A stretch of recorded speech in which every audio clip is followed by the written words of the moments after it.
did you know much about the Andy Hardy pictures? I mean, was that really an extension of L.B. Mayer's like fantasy about America? It wasn't. I don't know any of those Oh, you don't stories. know, No. because it just when you look at them, they seem so absurd that it's hard to believe that they made more money for MGM than anything they ever did, because they're almost bizarre. And I've often wondered whether Mayer interjected so much of his own kind of wish, whether it was like a wish fulfillment thing. Well, maybe, but also look at what what what are the pictures over and over today about space and Extraterrestrial, Star yeah, Trek. Star Trek, Star right? Trek and these Space things. So things, right? how unreal these are, Right. and look how popular they are. It's something, not something you can say, well, oh, that's not me. I wouldn't do that, or I did that. You can't say you did that. You weren't there. You know? Right. So, Do you think World War II had a tremendous effect on motion pictures? well, I think it had an effect on the making of the World War films.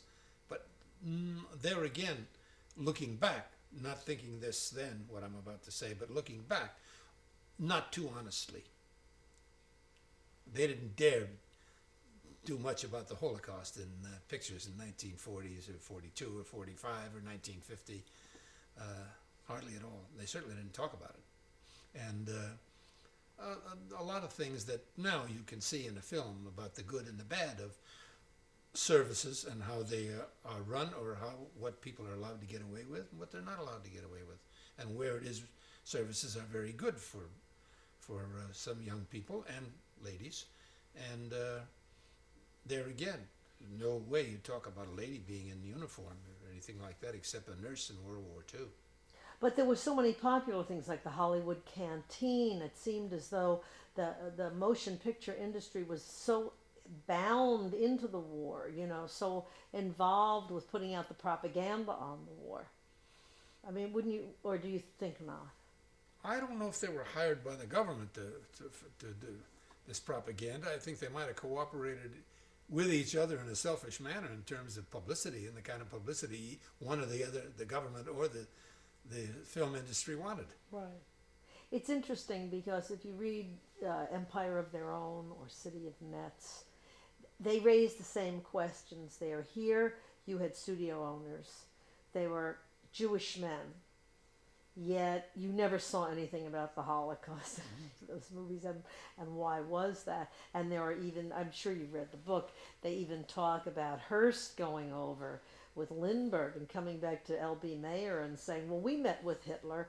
He's not a bad guy. He doesn't like certain people, the same kind of people you don't like. And it was getting into that double standard thing, of Mayer and the Warner Brothers thinking of themselves as these elite American society people, as not these humble Hungarian Jews who came over on a boat, right? I mean, there's an interesting elitism there. Yes. And this fantasy about what it would be like to live in little town USA, which they had never lived in and knew nothing about, which is why I wanted, I was talking about the Andy Hardy thing, because I just wonder how much they really knew about America.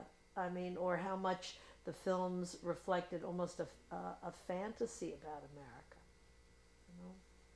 I guess. I mean, where did you grow up? I mean, where did you start out in the East? No. Old Hollywood, Ah, way south of Wilshire Boulevard, Pico Boulevard, way down. Then Venice, California, was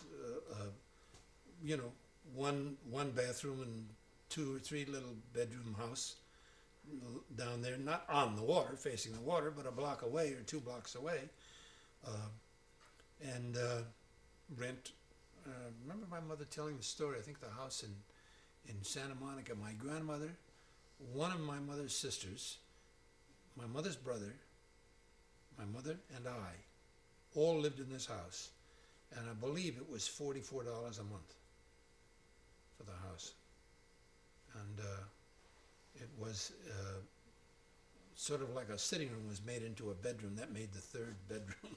It was crowded, very crowded. Were you aware? Anyway, then Yeah. started making a little money in our gang comedies. We moved to Ocean Park, which was a little bit more expensive, maybe $10 a month more, but a little nicer. And then when I got signed up by MGM, Mayor said to my mother, "What are you doing down there? Right? Let's get in Beverly Hills." And my mother said, "Beverly Hills, everything is 100,000 here and 200,000 there, or whatever." I said, "Don't worry." And he helped my mother with a mortgage on a very nice little house between Sunset and Santa Monica Boulevard in the heart of Beverly Hills. Very nice, Crescent Drive, and that's where I was raised. But that started at age 10, between 9 and 10, yeah. And before that, 8, 7, 6 were the other little places I told you about.